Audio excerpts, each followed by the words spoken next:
Kemudian penyidik Direktorat Reserse Siber minggu depan akan mengirimkan kembali berkas perkara. Tapi yang jadi persoalan, ini kenapa ditahan-tahan terus, gitu loh. Kalau memang yakin dengan Anda bukti, ya udah limpahkan aja. Kenapa masih bingung cari bukti? Saya pikir itu pendapat yang keliru. Ya, itu keliru. Karena apa? Karena P19 itu dasar hukumnya adalah pasal 138 junto 75 KUHP. Artinya apa? Dilakukannya P19 karena adalah pendalaman berkas.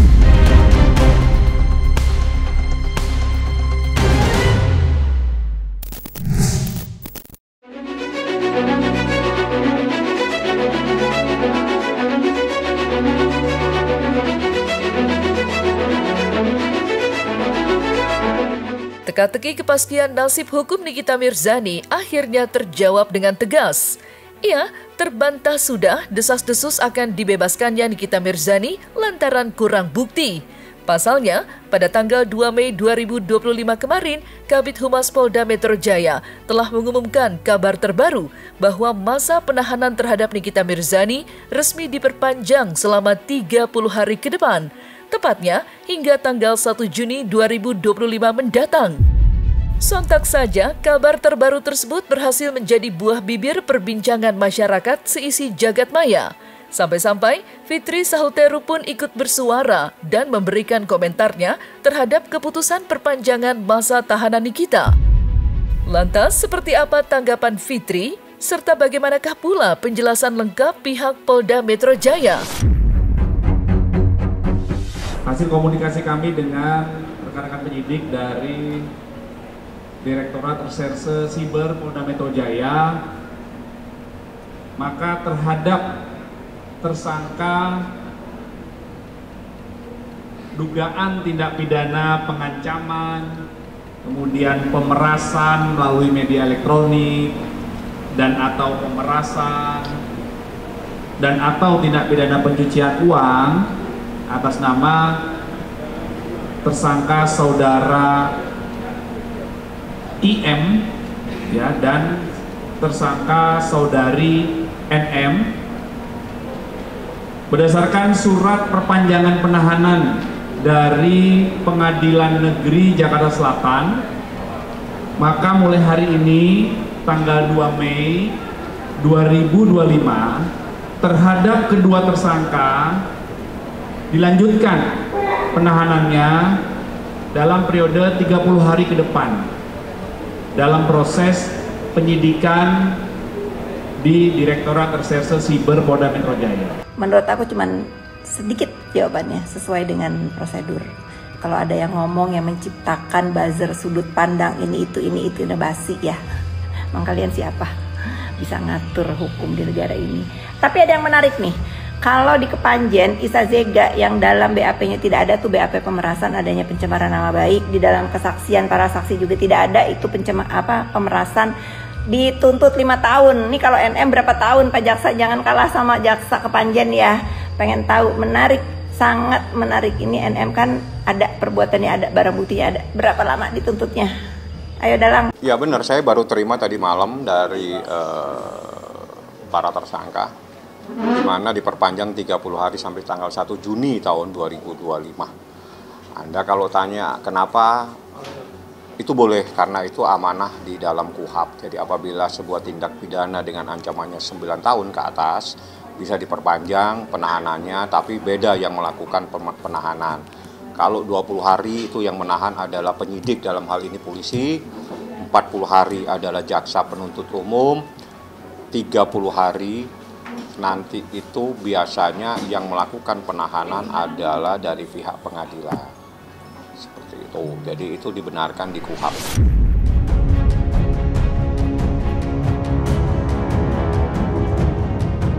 Keputusan pihak penyidik Polda Metro Jaya untuk memperpanjang masa penahanan Nikita Mirzani sontak menjadi perdebatan sengit di kalangan masyarakat. Silang pendapat antara kuasa hukum pun tak mampu lagi dihindari. Di satu sisi, pihak Nikita merasa begitu kecewa melihat penyidik yang masih mencari-cari alat bukti. Padahal status tersangka sudah kadung disematkan kepadanya. Sebuah pendapat yang kemudian dibantah oleh Julianus Paulus Sembiring selaku kuasa hukum pelapor. Karena bagi Julianus, langkah P21 yang tak kunjung tercapai bisa saja karena pihak jaksa penuntut umum tengah berupaya mengaitkan perkara ini dengan tersangka lain. Lantas, seperti apakah penjelasan pihak kepolisian terkait hal ini? Serta benarkah pula pada minggu depan penyidik akan kembali menyerahkan berkas perkara kepada JPU? Saat ini penyidik terus melakukan atau melengkapi berkas perkara berdasarkan petunjuk dari jaksa penuntut umum di surat P19-nya. Kemudian penyidik Direktorat Reserse Siber minggu depan akan mengirimkan kembali berkas perkara.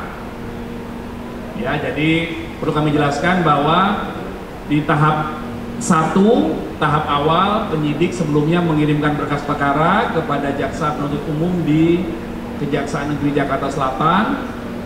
Kemudian ada surat dari JPU bahwa ada beberapa hal yang harus dilengkapi oleh penyidik.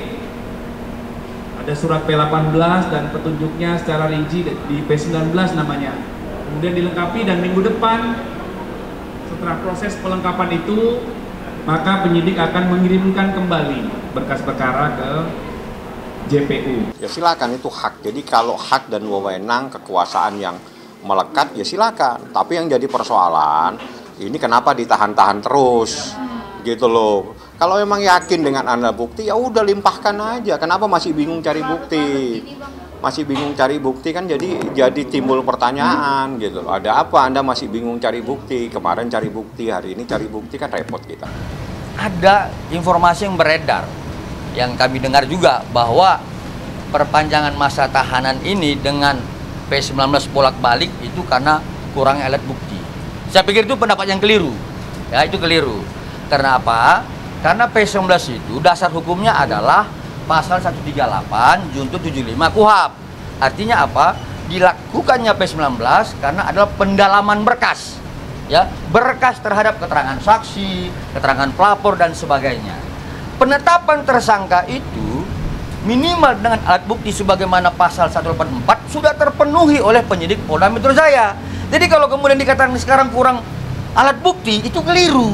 Ya, tetapi penyidik dugaan kami sebagaimana keterangan klien kami pada saat dipanggil terakhir ya sekitar 2 minggu lalu, dugaan kami ini jaksa memberikan petunjuk untuk mengkaitkan kepada peristiwa 27 Oktober, 13 November, 14 November dan 27 November. Artinya harus ada tersangka yang lain. Mungkin seperti itu dugaan kami. Tinggal kita lihat saja. Saya yakin dan pasti bahwa penyidik pasti akan bekerja keras. Karena ini kan marwah nih, pertaruhan daripada harkat martabat dan kredibilitas serta integritas daripada penyidik. Lo berani nahan, berani mentersangkakan, berarti berani untuk menyajikan kepada JPU dalam bentuk P21 dan nanti penyerahan tahap 2 kepada JPU.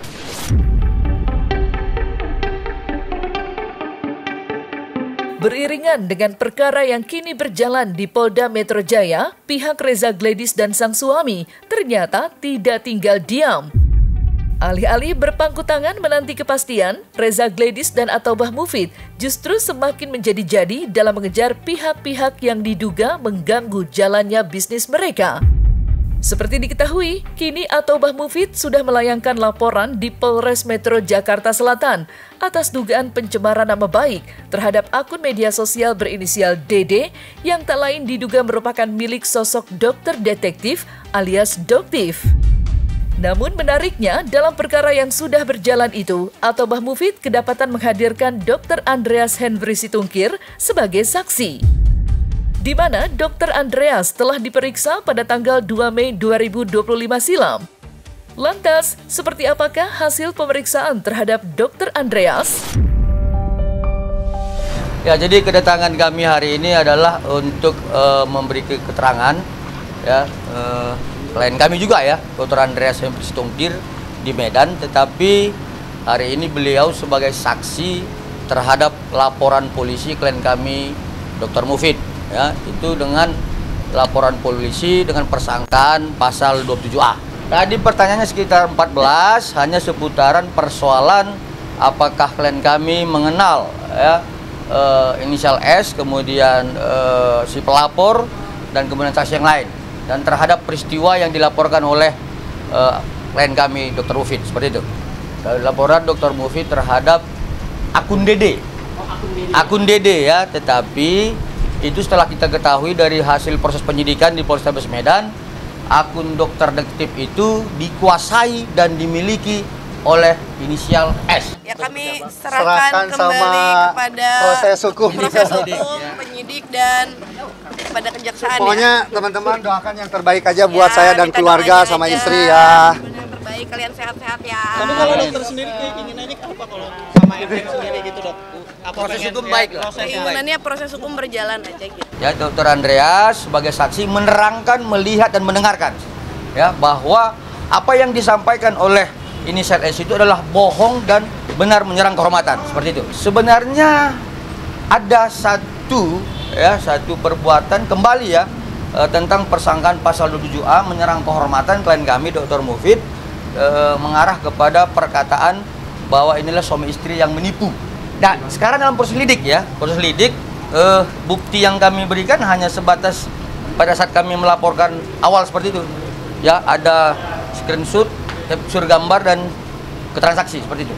Ya, kami serahkan pada proses hukum.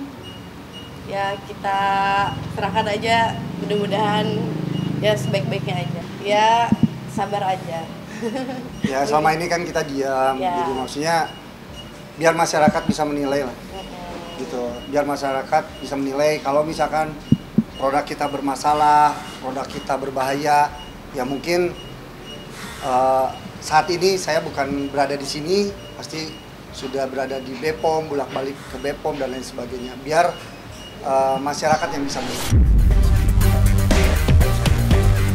Keterlibatan Dr. Andreas di kasus laporan Atobah Mufid memang tidak mengagetkan. Pasalnya, Dr. Andreas memang sejak lama berseteru panas dengan Doktif. Di mana ada Doktif, Dr. Andreas pasti berdiri di seberangnya. Kira-kira itulah yang dapat menggambarkan panasnya perseteruan mereka. Namun belakangan ini, perseteruan mereka nampak bergulir semakin sulit.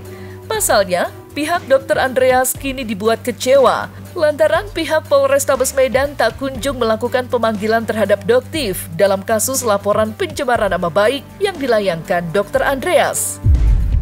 Padahal Doktif sudah ditetapkan sebagai tersangka sejak bulan Maret 2025 silam. Lantas, bagaimanakah luapan kekecewaan pihak Dr. Andreas?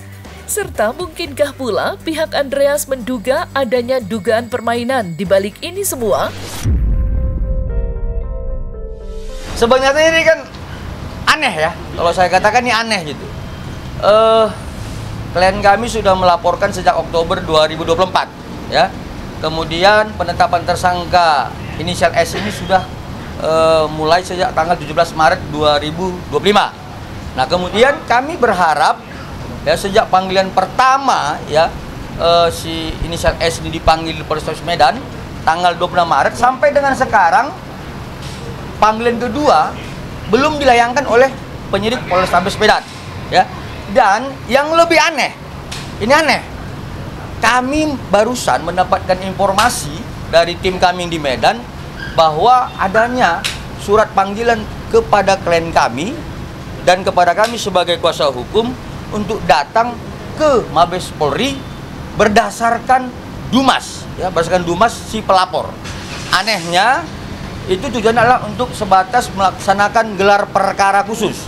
Ya, kalau dalam gelar perkara khusus itu sebagaimana Perkap 6 2019 di pasal 31 di 3. Dan kami melihat itu adalah sangat cacat formil. Dugaan kami ini adalah ada satu perbuatan obstruction justice, ya, menghalang-halangi penyidikan. Ya, menurut kami seperti itu. Ya, dengan kekuasaan, dengan apalah seperti itu. Jadi dugaan kami ada menghalang-halangi penyidikan oleh pihak penyidik Polrestabes Medan maupun pihak lain seperti itu. Gimana perkembangannya? No komen, tapi yang Doktif di sini pengen Doktif itu belajar dari saudara Richard yang sebagai senior ya. Sering kan dia sudah pernah kena kasus Karput ya. Jadi saudara Richard pun tidak datang ke PMJ ya. Jadi Doktif tunggu kapan dia mau datang ke PMJ. Oke? Ini kan aneh ini. Ya, ini aneh. Jadi ya sudahlah, biarkan masyarakat melihat apakah proses hukum ini tetap on the track terhadap ketentuan konstitusi atau memang berdasarkan kekuatan dan kekuasaan.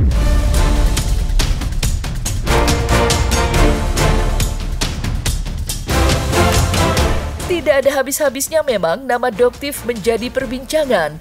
Dan mirisnya lagi, kini Doktif sudah terjerat dalam bayang-bayang sederet laporan polisi yang dilayangkan para seterunya. Hal ini pun diduga menjadi sebuah bukti bahwa dalam prahara panjang dunia skincare tanah air terdapat dua kelompok besar yang mendominasi perseteruan. Pasalnya, pihak-pihak yang terlibat nampaknya masih itu-itu saja, walaupun dalam perkara yang berbeda-beda.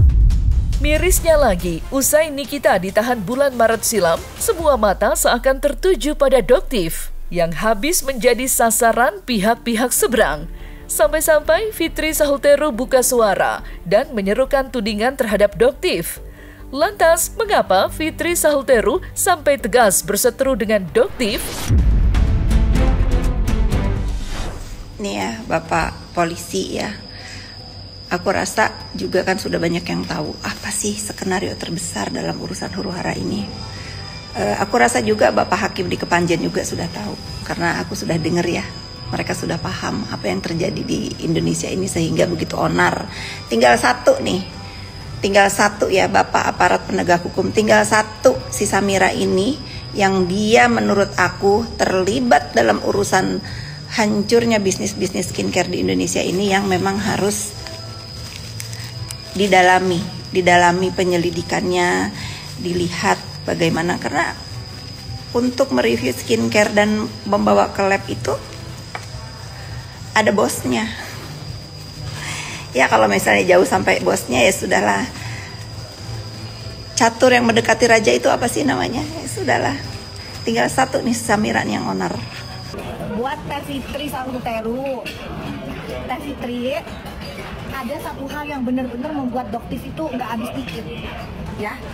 Kenapa kok kayaknya nih ya, kok nimbrung mulu sama urusannya Doktif?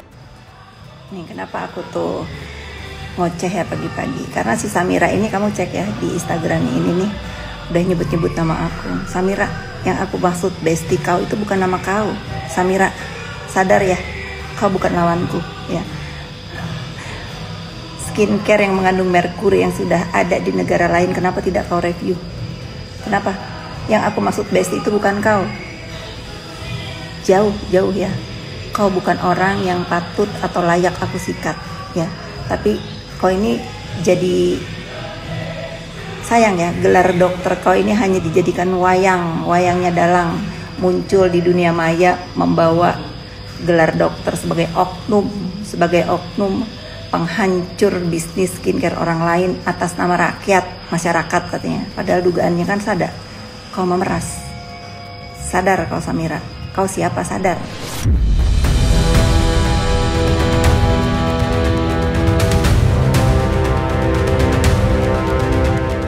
Nah, selesai sudah Cumi Lovers. Saksikan terus Cumi Camp In Depth, kabar lengkap, mendalam, dan akurat dari narasumber terpercaya. Dan jangan lupa untuk like, subscribe, dan juga share channel YouTube Cumi Cumi.